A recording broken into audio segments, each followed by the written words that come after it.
Bwana Yesu asifiwe. Alinane Myahudi hapa tena. Karibu katika wakati mzuri ambao Mungu ametupa wa neno na tafakari, ambao tunakwenda kutafakari ujumbe wa neno la Mungu. Na siku ya leo Mungu ametupa ugeni. Tupo na mtumishi wa Mungu hapa, Mtoni, ambaye tutakuwa pamoja naye kwenye wakati huu mzuri, na natamani pia aweze kutamka kitu kabla tujaanza na kuendelea. Karibu mtumishi wa Mungu. Shalom, shalom. Naitwa Mtoni Isaiah. Karibu sana mpenzi mtazamaji. Amen. Bwana Yesu asifiwe. Kama mlivyosikia, tutakuwa na mtumishi wa Mungu hapa. Najua tutakuwa na tafakari kubwa sana. Najua Biblia inazungumza kwamba walipo wawili watatu wamekusanyika, nami nipo katikati yao. Karibu sana mtumishi wa Mungu. Asante sana. Tunajua Mungu ameweka vitu vingi sana ndani yako, amewekeza. Amen. Na katika platform hii tunatamani tuweze kujifunza vitu kupitia wewe pia. Amen. Ambavyo Mungu amewekeza kwa ajili ya kanisa na kwa ajili ya watu ambao wako maeneo tofauti tofauti. Amen. Asante sana. Tumekuombea, tumeomba kwa Mungu, neema ya Mungu ikawe nyingi unapokwenda kusikia ujumbe huu, utapokuwa sehemu ya ibada hii, sisi tukiwa hapa. Kumbuka umbali sio kizuizi. Kwa tunaweza tukawa tuko hapa, lakini neema ya Mungu ikawa kubwa bado ikaweza kukuhudumia mahali ulipo. Kwa kwanza natamani tuzungumze kitu kuhusu imani. Imani. Na hii nitasoma andiko kwenye kitabu cha Mathayo sura ya 9 na ule mstari wa 27. Biblia inasema, Yesu alipokuwa akipita kutoka huko, vipofu wawili wakamfuata, wakapaza sauti wakisema, uturehemu mwana wa Daudi. Naye alipofika nyumbani, wale vipofu walimwendea Yesu, akawaambia, mnaamini kwamba naweza kufanya hili? Mnaamini kwamba naweza kufanya hili? Wakamwambia, Bwana, naam. Ndipo alipowagusa macho yao yakafumbuka. Naye Yesu akawaagiza kwa nguvu akisema, angalieni hata mtu asijue. Lakini wakatoka wakaeneza habari zake katika nchi ile yote. Kumbuka hapo juu Yesu aliwauliza swali muhimu sana, akawaambia, mnaamini kwamba naweza kufanya hili? So ni moja ya kitu ambacho natamani siku ya leo mtumishi wa Mungu tuweze kukijadili. Nadhani umeona hiki kitu kwenye habari ambayo tumeisoma. Unazungumziaje hichi kitu mtumishi wa Mungu? Karibu sana. Kwanza kabisa lazima ufahamu kwamba kila mtu ana imani. Lakini imani ina viwango tofauti tofauti. Na ukiangalia maandiko hapo, namna ambavyo Yesu anaongea nao, anawaambia kulingana na imani yenu. Yes. Kulingana na imani yenu. Ili neno kulingana na imani yenu, kwa Kiingereza unaweza kutumia neno according. According, kulingana na imani yenu, kwamba kulingana na kiwango cha imani yenu ndio muujiza unatokea. Okay, maana yake kiwango cha mtu kinaamua kupokea muujiza. Yes, kiwango kinaleta matokeo makubwa zaidi. Kwa hiyo tunaweza tukasema mbona wote tunaomba, mbona hivi na hivi, lakini tunaomba kwa imani kulingana na kiwango mtu alichonacho ndani yake. Kwa mfano, ukiangalia katika kitabu cha Waefeso sura ya 3, mstari wa 20, anasema, basi atukuzwe yeye awezaye kufanya mambo makubwa ya ajabu kwa kadri ya imani itendayo kazi ndani yetu. Ndio. Kwa kadri, kwa kiwango cha imani kinachotenda kazi ndani yetu. Kwa hiyo kiwango kinaamua aina ya majibu au majibu. Wow.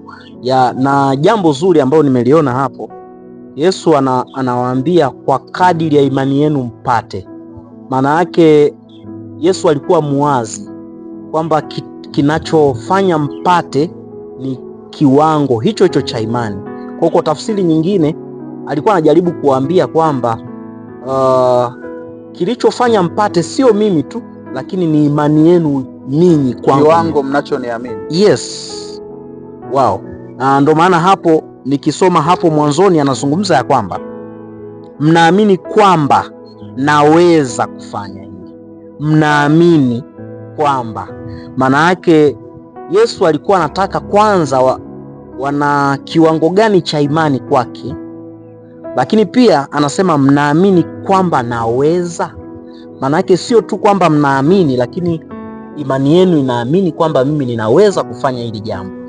Kwa mfano, mtumishi wa Mungu, chukulia kwamba tuko hapa, kuna jambo nataka unifanyie, lakini nina wasiwasi na uwezo wako. Ndio, kama na wasiwasi na uwezo wako,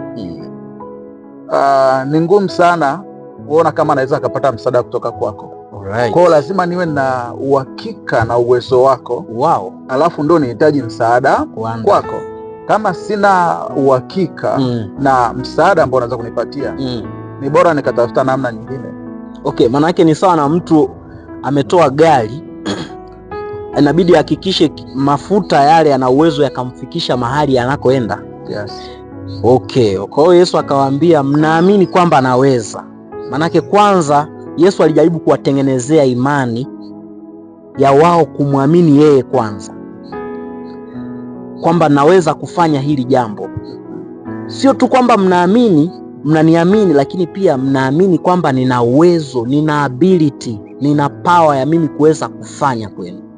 Na jambo ambalo linanifurahisha sana, hawa watu walikuwa ni vipofu na hawajawahi sikia kuna kipofu amepona. Walisikia tu kwamba Yesu ameponya watu fulani. Nakumbuka hapo Yesu alikuwa ametoka kumfufua mtoto ambaye alikuwa amekufa wa yule jumbe. Lakini hapa maana yake wao walikuwa na imani kiwango cha kuamini kitu ambacho hawajawahi sikia kikitokea. Maana yake kwa hapo nyuma hawajawahi sikia kwamba kuna mtu alikuwa kipofu akawa mzima. Lakini wao walikuwa na kiwango cha imani ambacho wakamwamini Yesu kwamba anaweza akawafanya wao waweze kuona tena. Yes. Hao walikuwa vipofu. Ndio. Lakini walikuwa wanasikia. Wow. Ni vipofu lakini masikio yao walikuwa wanasikia. Kwa hiyo walikuwa ni vipofu lakini masikio yao hayakuziba. Neno la Mungu linasema kwamba imani huja kwa kusikia. Right. Na kusikia huja kwa neno. Wow. Kwa hiyo walisikia matendo. Wow. Kwa kusikia kwa mtu kuna nguvu ya kubadilisha chochote kwenye maisha yake. Jambo la msingi, ukishasikia imani iumbike ndani. Unaposikia alafu upati imani, hauwezi kupata muujiza. Lazima usikie, baada ya kusikia upate imani, alafu ndio wakamwendea. Wow. Unaweza baada ya kusikia, baada ya kusikia. Kwa mfano hata ukiangalia kama sikosei ni Bartimayo. Yes. Alisikia Yesu anapita. Akiwa kwenye shughuli zake za kuomba. Wow. Ni kipofu, alikuwa amekaa mahali anaomba, akasikia habari za Yesu anapita.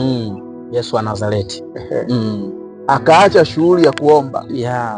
Akasema huyu ni yule ndio sikia kwamba mwana wa Daudi unirehemu. Anaponya. Anasema akaanza kumuita Yesu mwana wa Daudi unirehemu. Wanafunzi na watu wengine wakajaribu kumnyamazisha. Nyamaza, akaambia hapana. Kwa sababu ilikuwa ni saa ya muujiza wake. Hakukubali kunyamaza kwa sababu anajua huyu mtu anapita hapa. Wow. Huyu mtu ni muhimu. Nikimwamini huyu kama nilivyosikia, mambo yangu, maisha yangu leo yanakwenda kubadilika. Kwa Biblia inasema akatupa hata joho lake. Wow. Pale Yesu alivyomwambia mleteni. Wanafunzi wakamsaidia akaenda. Kwa hiyo unapomwamini Yesu Kristo, hakuna cha kukuzuia kupata muujiza wako. Hata watu wakitaka kukunyamazisha, lakini imani ishaamka ndani kuhusu Yesu, lazima muujiza wako utokee. Yes, mtumishi Mtoni, nimejifunza kitu hapo. Hao watu vipofu walivyokuwa wanamuita Yesu, manake umetuongezea jambo hapo ya kwamba kilichofanya wao walikuwa ni vipofu lakini walikuwa na masikio ya kusikia. Manake kitu pekee ambacho kiliwapa access ya wao kuweza kumsogelea Yesu, walikuwa na information kuhusu Yesu. Walikuwa na taarifa kuhusu Yesu.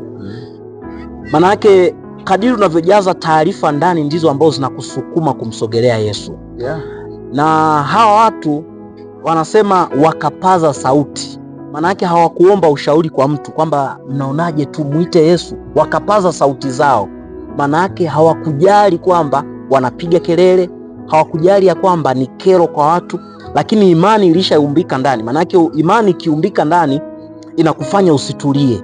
Manake na moja, walijua kama Yesu walisikia amefanya kwa watu wengine, kile kitu kilikuwa kinawala ndani kwamba hata kwetu sisi kwenye upofu Yesu anaweza akafanya. Hii tunajifunza nini, mtumishi wa Mungu?